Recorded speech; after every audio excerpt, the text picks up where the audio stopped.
राज ठाकरे गोंधळलेले आहेत की काय? थोडक्यामध्ये राज ठाकरेंच्या एकूण वैचारिक भूमिकेमध्ये जे वारंवार बदल होत आहेत त्याच्यामुळं मनसेचे कार्यकर्ते संभ्रमात आहेत. कालचं राज ठाकरेंचं जर भाषण आपण ऐकलं, भाषण एकदम रोखठोक होतं. भाषणाला तुडुंब गर्दी होती. मनसे कुठेही सत्तेत नाही तरी सुद्धा राज ठाकरेंचा तो एक चमत्कार आहे, ते मानायला पाहिजे. म्हणजे आपण पाहिलं, मनसेला आज 19 वर्ष पूर्ण झाली. 19 वर्षानंतरही राज ठाकरेंची ती क्रेज, कार्यकर्ते जी त्यांच्यावरची पकड, मनसेचा जो दरारा, जो खळखट्याक, ती त्यांची इमेज काय आहे. परंतु तरीही राज ठाकरे आता गोंधळलेले आहेत की काय असं वाटतंय, द्विधा मनस्थितीत आहेत की काय असं वाटतंय. राज ठाकरेंचा लोचा झाला तर नाही ना असं वाटतंय. नमस्कार, मी अविनाश चिलेकर, पीसीबी ट्युटोरियलमध्ये आपलं स्वागत आहे. कालच्या राज ठाकरेंची जी शिवतीर्थावरची सभा आपण पाहिली असेल, सभा प्रशस्त, अगदी प्रचंड सभा झाली, खचाखच गर्दी होती.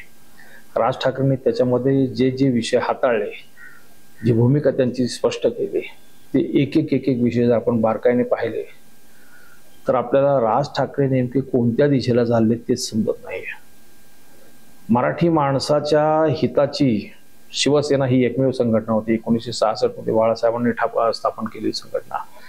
शिवसेनेतून राज ठाकरे वेगळे झाले, त्यांनी मराठीचाच अजेंडा घेतला.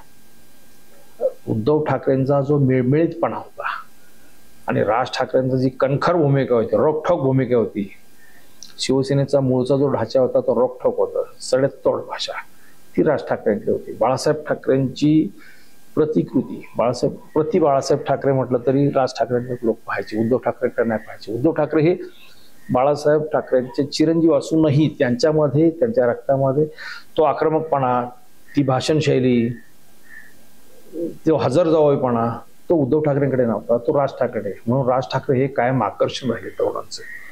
त्याच्यामुळे शिवसेनेतला जो आक्रमक घटक होता तो मनसेमध्ये बऱ्यापैकी वर्ग झाला. त्यांनी मराठीचा अजेंडा चालवला. सुरुवातीला राज ठाकरेंना बऱ्यापैकी रिस्पॉन्स मिळाला, 15-16 आमदार निवडून आले. त्याच्यानंतर काय राज ठाकरेंचे डाळ शिजली नाही. त्याच्यानंतर ज्या 3-4 निवडणुका झाल्या, एकाही निवडणुकीमध्ये राज ठाकरेंना म्हणावा असं प्रतिसाद मिळाला नाही.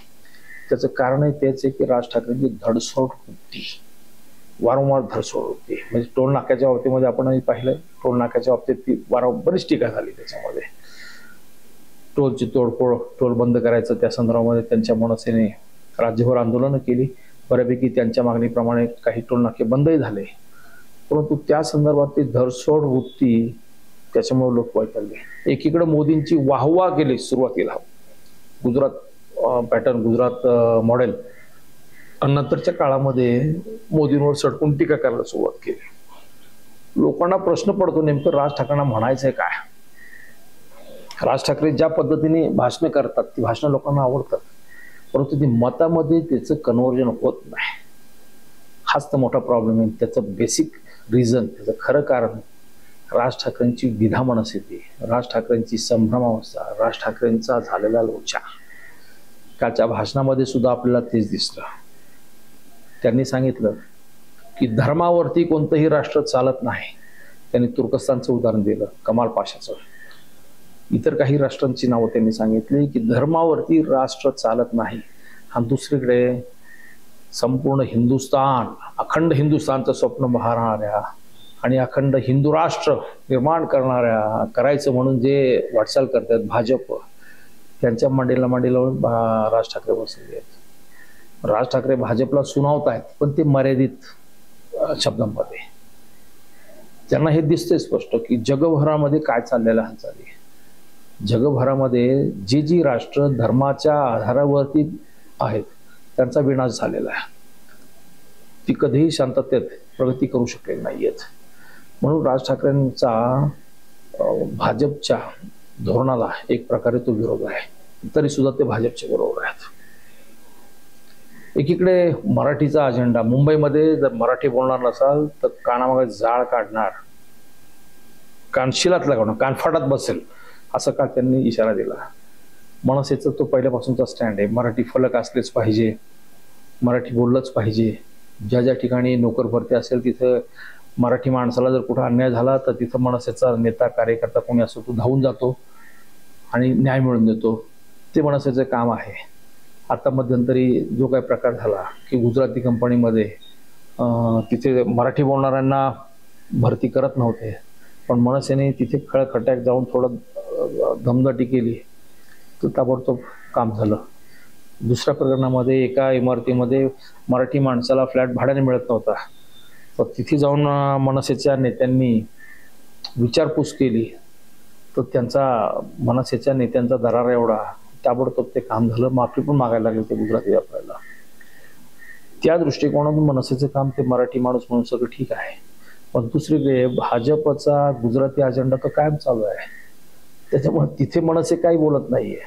मनसेला ती भूमिका भाजपला विरोधही करता येत नाही. आणि भाजपचे जे नेते आहेत आता, राज्याचे मुख्यमंत्री देवेंद्र फडणवीस आणि एकनाथ शिंदे, हे राज ठाकरेंचा ज्या पद्धतीने वापर करतायत, वापर करतायत, त्याच्या मागचं एकच कारण आहे की उद्धव ठाकरेंची शिवसेना ही खच्ची करायची. राज ठाकरेंचे आतापर्यंतची आपण जर भूमिका पाहिल्या तर प्रत्येक ह्याच्यामध्ये, निवडणुकीमध्ये काय किंवा इतर कोणत्याही निर्णयाच्या बाबतीत म्हणा काय, ज्या वेळेस उद्धव ठाकरे पूर्व सांगतील तर राज ठाकरे पश्चिम बोलतात. लोकसभा निवडणुकीमध्ये राज ठाकरेंनी भाजपला बिनशर्त पाठिंबा दिला. विधानसभा निवडणुकीमध्ये आपण पाहिलं राज ठाकरेंनी उमेदवार उभे केले, पण ते कुठे उभे केले? ज्या ठिकाणी ठाकरेंच्या शिवसेनेचे उमेदवार आहेत त्याच्या मतविभागणीसाठी म्हणून भाजपनं जो अजेंडा दिला तिथे उभे केले. त्याच्यामुळे त्याचा फायदा इनडायरेक्टली भाजपला झाला. म्हणजे राज ठाकरे कोणासाठी काम करतायत? अलीकडे तर असंही म्हणायला लागले की राज ठाकरेंची मनसे ही भाजपची बी टीम तर नाही ना. जसं MIMच्या बाबतीमध्ये बोललं जातं तसं आता राज ठाकरेंच्या बाबतीत बोललं जातं. खरं पाहिलं तर राज ठाकरेंना महाराष्ट्राच्या राजकारणामध्ये प्रचंड संधी होती, प्रचंड संधी, फार मोठी पोकळी निर्माण झाली होती.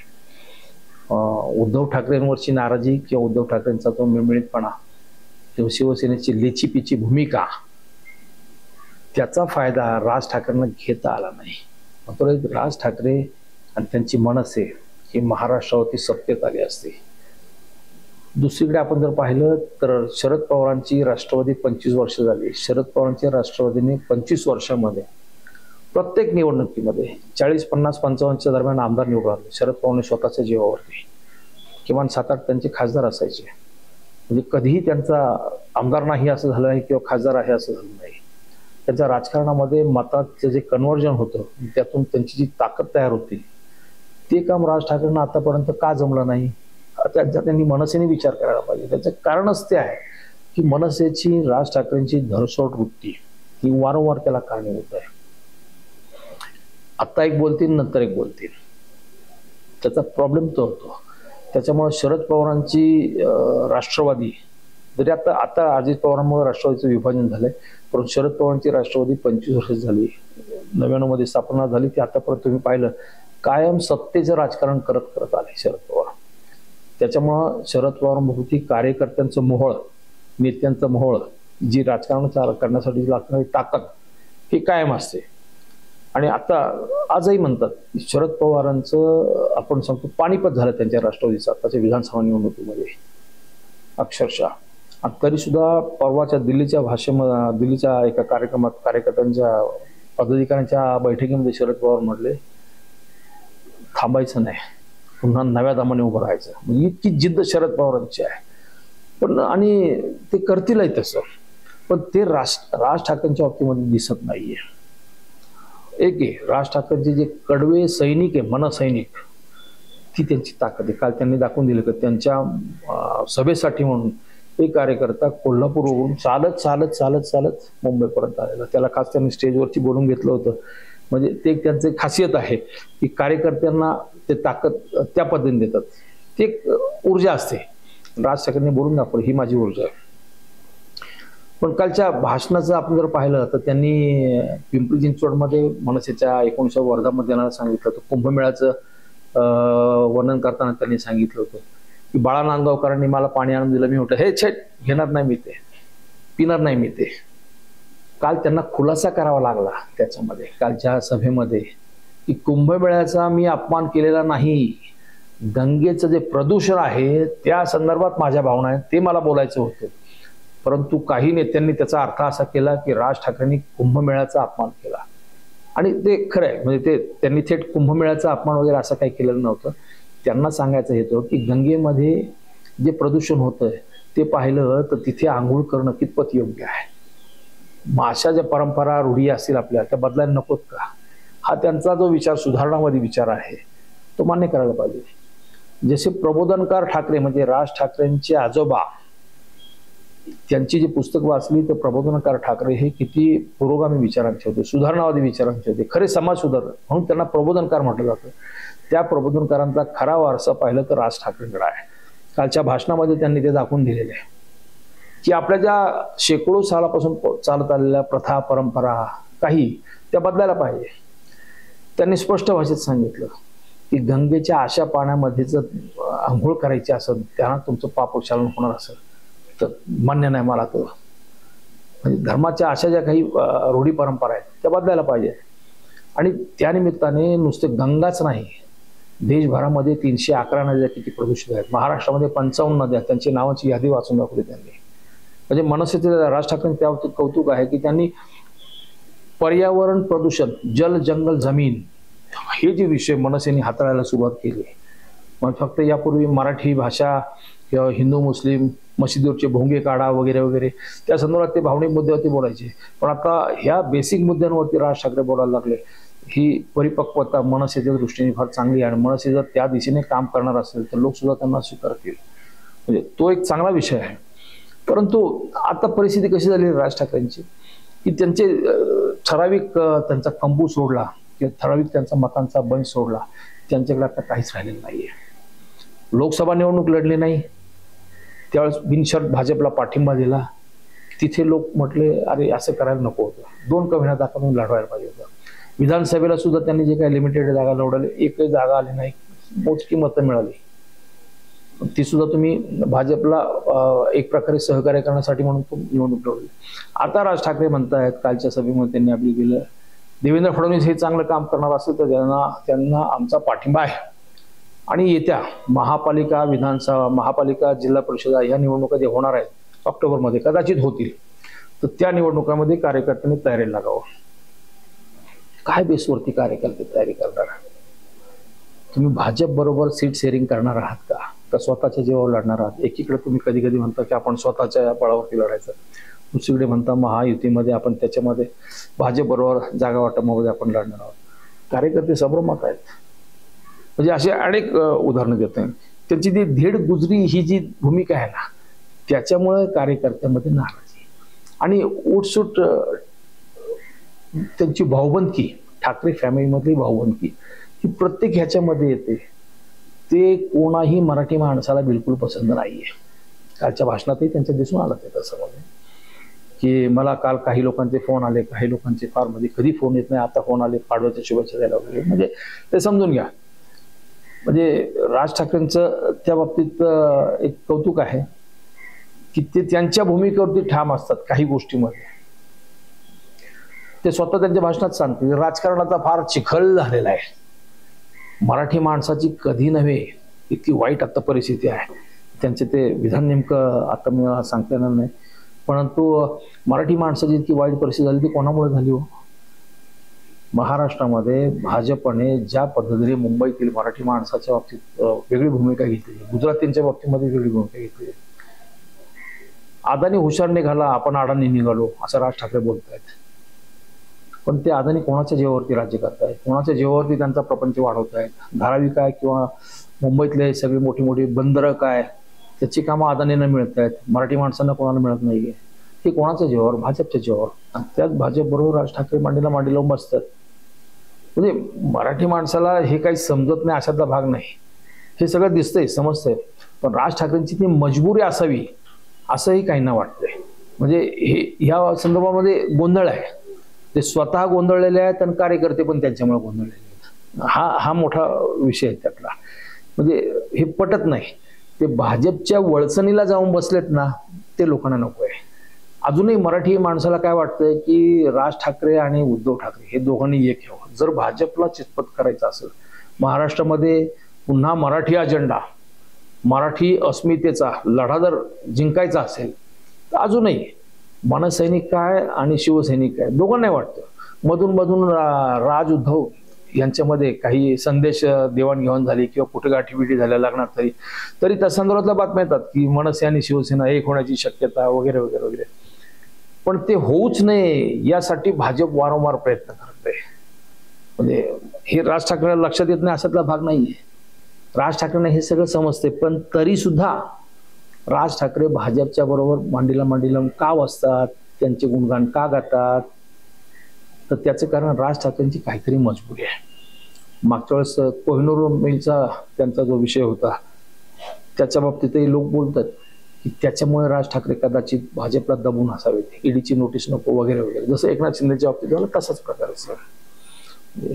कालच्या भूमिकेत एक राज ठाकरेंनी संतोष देशमुख हत्याकांड प्रकरणामध्ये जो जातीवादाचा मुद्दा काढलाय तो मात्र अपिलिंग आहे की प्रत्येक अशा घटनेमध्ये तुम्ही तिथं जात का आणता. म्हणजे वंजारी मराठा असा जो वाद त्या बीडच्या प्रकरणामध्ये संतोष देशमुख सरपंच त्यांच्या हत्याकांड प्रकरणामध्ये मराठा विरुद्ध वंजारी हे देतं, हे महाराष्ट्राला जातीयवाद घातक आहे हे त्यांनी बऱ्याच उदाहरणामधून पटवून दिलेलं आहे. मराठा आरक्षणाचा विषय घेताना राज ठाकरे काय म्हणाले की आतापर्यंत महाराष्ट्रामध्ये सर्वाधिक मुख्यमंत्री मराठा होते, सर्वाधिक मंत्री आतापर्यंत सगळे जर घेतले तर मराठा होते, सर्वाधिक आमदार मराठा होते.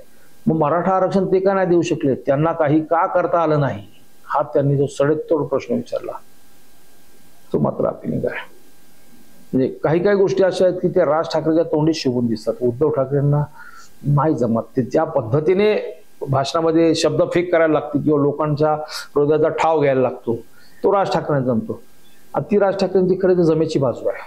त्याच्यामुळे मनसे आतापर्यंत कुठलाही आमदार खासदार नसताना, कुठलाही सत्ता हातात नाही, कुठलं महामंडळ नाही, काहीच नाही, एखादा साखर कारखाना आहे का तर नाही, दूध डेअरी आहे का तर नाही, बँक आहे तर नाही, काही नाही हातात, तरी सुद्धा मनसेच्या सभेला एवढी गर्दी होती. राज ठाकरे त्यांची जी क्रेज आहे ती टिकून आहे.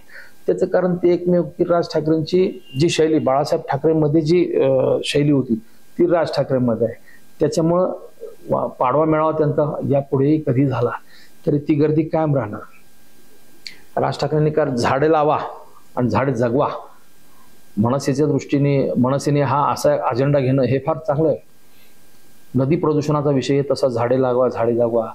म्हणजे त्यांनी उदाहरण सांगितलं की आपल्या देशामध्ये एकूण मृत्यू किती होतात, आपण अंत्यसंस्कार कसे करतो, अंत्यसंस्कार आपण लाकडांवरती करतो. त्याच्यामुळं जर लाकडांवरती अंत्यसंस्कार करतो तर झाड तोडल्याशिवाय पर्यायच नाही. त्याच्यामुळे झाड तोडावी लागतात. मग वर्षभरामध्ये किती मृत्यू होतात, आपला जन्मदर किती आहे, मृत्यूदर किती आहे. मग इतके अंत्यसंस्कार जर लाकडांवरती करायचे तर त्याच्यामुळं प्रदूषण किती निर्माण होतं, जंगलतोड किती होते. हा राज ठाकरेंचा विचार हा नक्कीच आवडणारा विचार आहे, प्रश्न नाही. आणि त्यासाठी ते थेट मोदींना सुद्धा अपील करतात की त्यासाठी देशभरामध्ये विद्युत दाहिनीमध्ये अंत्यसंस्काराची प्रथा किंवा पद्धत सुरू करायला पाहिजे आणि त्याला प्रोत्साहन दिलं पाहिजे. हा स्वागतार्ह आहे. मग त्यांची ही जी भूमिका आहे मनसेची ही निश्चितच आहे. पण अशा प्रकारे यापूर्वी शरद पवार सुद्धा असे सुधारणावादी विचार मांडायचे, बाळासाहेब ठाकरे सुद्धा असेच सुधारणावादी विचार मांडायचे. म्हणजे खरं तर प्रबोधनकारांचा वारसा राज ठाकरे कशा अर्थाने नुसतं राजकारणातच नाही तर समाजकारणामध्ये सुद्धा कशा पद्धतीने पुढे आणतात तो कालच्या भाषणात ते दिसून आलं. औरंगजेबाचा विषय राज ठाकरेंनी जो त्यांच्या भाषणामध्ये घेतला होता की औरंगजेबाच्या धडग्याचा विषय कशाला परत परत उकरून काढायचा, मिलेली मडी कशाला उकरून काढायची, रोखठोक भूमिका आहे. म्हणजे एक प्रकारे भाजपला ते सुनावतायत, परंतु ते मर्यादित शब्दामध्ये सुनावतायत. ते पुढे त्यांचे थोडक्यामध्ये ते गळ्यात पट्टा असल्यासारखं आहे, त्याच्या पलीकडे तुम्ही जायचं नाही. म्हणजे भाजपची आणि मनसेची अवस्था अशी आहे. भाजपला कसं आहे माहिती आहे का, मनसेला सोडलं तर पळतंय, धरलं तर चावतंय, सोडलं तर पळतंय, अशी अवस्था आज भाजप आणि मनसेमधली आहे. म्हणजे दोघांना तुझं माझं जमाना तुझ्या वाचून कर म्हणा. म्हणजे काय नेमकं गणित काय. पण ह्या सगळ्या गोंधळामध्ये मनसेचं कच्चीकरण होत चाललेलं आहे. मनसे स्टेप बाय स्टेप गळात चाललेली आहे. आता विधान परिषद निवडणुका झाल्या, वाटलं होतं की तिथे अमित ठाकरेंना, राज ठाकरे यांना संधी देतील, नाही मिळाली संधी. भाजप मनसेला राज ठाकरेंना कशा पद्धतीने वापरून घेत आहे ते वारंवार दिसतो. औरंगजेबाच्या बाबतीमध्ये त्यांनी औरंगजेब कोण होता, कुठून आला, औरंगजेबाचा जन्मच मुळात गुजरात मधला आहे, तो हे सगळे मोगल तुर्कस्तान मधले आहे. तुम्ही इतिहास नीट वाचला पाहिजे. व्हॉट्सअपवरचा इतिहास वाचणं तरुणांनी बंद करावं, हे फार पटण्यासारखं आहे. मग जर औरंगजेबाच्या संदर्भामध्ये भाजपची भूमिका पटत नाही तर सडेतोड शब्दामध्ये तुम्ही भाजपला सुनावत का नाही, हा लोकांचा प्रश्न आहे. मराठी माणसाच्या बाबतीमध्ये भाजपची भूमिका पटत नसेल तर तिथे भाजपला सुनावलं पाहिजे. लेचीपीची बोटचेपी भूमिका नाही, तळ्यात मळ्यात करून नाही. राज ठाकरेंकडून ते अपेक्षित आहे, म्हणजे ते होत नाही. औरंगजेबाची कबर उखडून फेकायची अशी भाजपची, देवेंद्र फडणवीसांची त्यांची संपूर्ण भूमिका आहे, त्यांचा अजेंडा तो आहे. पण राज ठाकरे काय म्हणतात, आपल्या शौर्याचं जे स्मारक आहे, आपल्या शौर्याचं ते प्रतीक आहे, ते तिथे राहिलं पाहिजे. त्याच्या आजूबाजूचं सजवलेलं जे आहे कबर इतर, ते तुम्ही काढून फेकून द्या आणि तिथे बोर्ड लावा, मराठ्यांवर चाल करून येणाऱ्याला आमच्या राजांनी छत्रपतींनी इथंच गाडला, इथंच त्याचं निधन झालं, ही भावी पिढीला दाखवण्यासाठी त्याची कबर राहू द्या. म्हणजे राज ठाकरेंची भूमिका ही औरंगजेबाची कबर काढू नये अशी आहे, म्हणूनच भाजपची भूमिका आहे ती काढावी अशी आहे. म्हणजे कडवा हिंदुत्ववाद त्याच्या बाबतीतही राज ठाकरे मागे मर्सिडीवरच्या भोंग्या संदर्भात बोलत होते. भोंग्यांची काही भोंगे बंद झाले, त्या संदर्भात सकाळी 6 पर्यंत, संध्याकाळी 10च्या पुढे भोंगे 6 ते 10 या दरम्यान भोंगा वाजणार नाही वगैरे वगैरे. पण ती जी भूमिका लोकांना त्याचं जास्त काही वाटत नव्हतं. लोक आता राज ठाकरे ज्यावेळेस गंगा प्रदूषणावरती, देशभरातल्या नद्यांच्या प्रदूषणावर बोलायला लागले, जल जंगल जमीन, जंगलतोड थांबवण्यासाठी तुम्ही अंत्यसंस्काराची पद्धत बदला असं सांगायला लागले, ही लोकांना फार अपिलिंग आहे. मनसेकडून असे जर प्रोग्राम यायला लागले तर मला वाटतं लोक त्यांच्याकडे जास्त आकर्षित होतील. पण अजूनही राज ठाकरेंची जी संभ्रमित भूमिका आहे त्या बाबतीमध्ये मात्र लोक गोंधळलेले आहेत. अजित पवारांच्या बाबतीमध्ये लाडकी बहीण योजना बंद पडणार हे ते सांगत होते, ते लाडकी बहीण ही फसवी योजना आहे वगैरे वगैरे. आता ते सांगतात, मी सांगतो बंद पडणार वगैरे. सरकारच्या विरोधात बोलण्याचं एकमेव डेअरिंग राज ठाकरे ज्या पद्धतीने करतात ना, ते म्हणजे त्यांच्या बरोबर राहून भाजप, शिंदेची शिवसेना आणि अजित पवारांची राष्ट्रवादी यांच्या बरोबर राहून, त्यांच्यात राहून त्यांच्या विरोधात बोलण्याचं धाडस जे मनसे करते ना, राज ठाकरे करतात, ते सुद्धा लोकांना आवडते.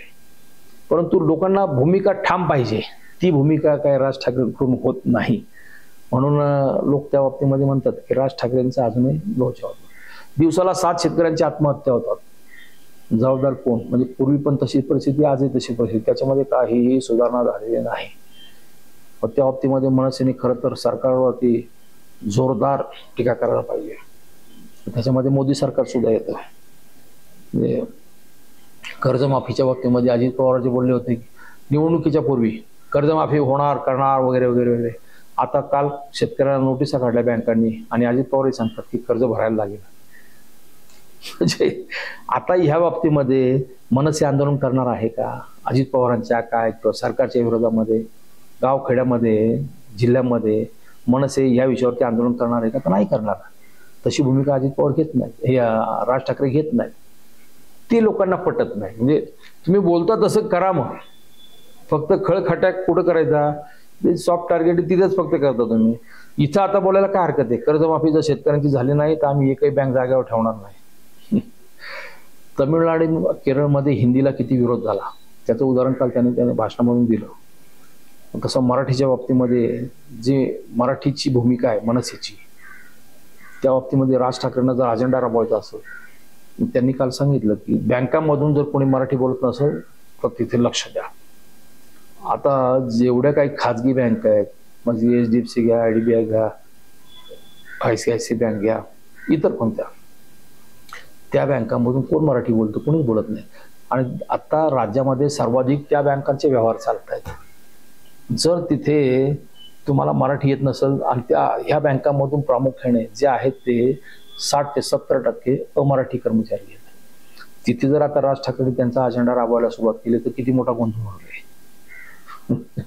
म्हणजे भूमिका घेताना काही बाबतीमध्ये मनसे फार गोंधळलेली आहे, त्याचा प्रॅक्टिकली विचार करत नाही. एक जातीपाती बाजूला ठेवा, हे बाळासाहेब ठाकरे स्वतः शरद पवार सांगायचे की शिवसेनेमध्ये जात पाहिली जात नाही. मागच्या वेळेस ज्यावेळेस महायुती सत्तेवर आली होती 95-97, त्यावेळेस शरद पवार काँग्रेस होती. काँग्रेसमध्ये त्यांनी एक त्यांचं चिंतन शिबिर घेतलं होतं आणि त्याच्यात सांगितलं होतं की शिवसेना सत्तेला येण्यामागचं एकमेव कारण आहे की बाळासाहेब ठाकरेंनी कधीही जात पात भाषा धर्म पाहिला नाही. त्यांच्या शिवसेनेमध्ये 11 मातंगन चर्मकार समाजाचे आमदार आहेत. त्यांची कधी जात कोणाला माहीत नव्हती. त्याचे कारणच तसं होतं. आणि बाळासाहेब ठाकरेंचं शिवसेनेचं ते वैशिष्ट्य होतं, राज ठाकरेंच्या मनसेचं ते वैशिष्ट्य आहे. परंतु ते प्रत्यक्षात मतामध्ये कुठे कन्वर्जन येत नाही. म्हणजे कुठेतरी काहीतरी खोट आहे. हे मनसेने राज ठाकरेंना त्याच्यात सुधारणा करण्यासारखा भरपूर वाव आहे. असं एकूणच राज ठाकरेंना त्यांची भूमिका जोपर्यंत ठोस स्पष्ट भूमिका सांगता येत नाही किंवा उठवता येत नाही तोपर्यंत मला वाटत नाही की मनसेला पुढच्या जिल्हा परिषद असू द्या, महापालिका असू द्या, त्यातून काही संधी मिळेल. नाशिक महापालिका एकदा लोकांनी ताब्यात, नाशिककरांनी ताब्यात देऊन पाहिली. त्यांच्या प्रत्यक्षामध्ये गोदावरी नदीच्या बाबतीमध्ये त्यांनी टाटाचं सहकार्य घेतलं. रतन टाटा स्वतः ते व्हिजिट केले, काही करू शकले नाही. महाराष्ट्राची ब्ल्यूप्रिंट तयार आहे आमच्याकडे असं म्हणत ऐकून लोकांना आता कान विटाळले. लोकांना वाटतं बाद झाला, काय 30 भाषण ऐकायला. त्याच्यामुळे राज ठाकरेंना, मनसेला त्यांचा अभ्यास भरपूर आहे, त्यांचा ग्रहपाठ भरपूर आहे, पण प्रत्यक्षात ते परीक्षेला पास होत नाही. त्याची कारणं त्यांना शोधायला पाहिजेत. आणि त्याची कारणं मला वाटतं थोडा मनसेचा लोचा झालेला आहे. भाजपच्या बरोबर राहून म्हणजे सत्तेतही नाही आणि विरोधातही नाही, मधल्यामध्येच मनसेची भूमिका आता मधल्यामध्ये लटकल्यासारखी भूमिका झालेली आहे. तिथे कुठेतरी त्यांना सुधारणा करावी लागेल, तरच मनसे मला वाटतं पुढच्या काळामध्ये ऑक्टोबरमध्ये, नोव्हेंबरमध्ये जे काही मला महापालिका जिल्हा परिषद निवडणूक होतात त्याच्यामध्ये चमक दाखवू शकेल. ठीक आहे, मनसेला अजूनही भरपूर संधी आहे. महायुती आणि महाआघाडी यांच्यामध्ये जो गोंधळ सुरू आहे हा जर पाहिला, राज ठाकरेंनी जसे कालची मुंबईतली सभा घेतली गुढीपाडव्याची, तसंच त्यांची दौरे सुरू झाले पहिल्यासारखेच, तर राज ठाकरे पुन्हा नव्याने उभारी घेऊ शकतील. परंतु त्यासाठी संघटन मजबूत असायला पाहिजे. त्यांचं संघटन संपूर्ण खिळखिळ झालेलं आहे. मनसेचं संघटन तुम्ही कोणत्याही शहरामध्ये विषय दिसतो, मुंबई वगळता तर कुठेच संघटन नाही त्यांचं. त्यांना संघटना बांधणी करावी लागेल. भाषणामध्ये फक्त संघटनेच्या बाबतीत राज ठाकरे बोलले, प्रत्यक्षामध्ये खालपर्यंत त्याची अंमलबजावणी होताना कुठेही दिसत नाही. त्याच्यामुळे छोट्या मोठ्या कोणत्याही शहरात जा, पुणे, मुंबई, नाशिक, नगर, तुम्ही नागपूर, मनसे, मुंबई सोडता मनसे कुठे विशेष दिसत नाही. जर संघटन मजबूत केलं तर मला वाटतं की राज ठाकरेंना अजूनही संधी आहे. बस आपण इथेच विराम देतो. पुन्हा भेटू आपण. धन्यवाद.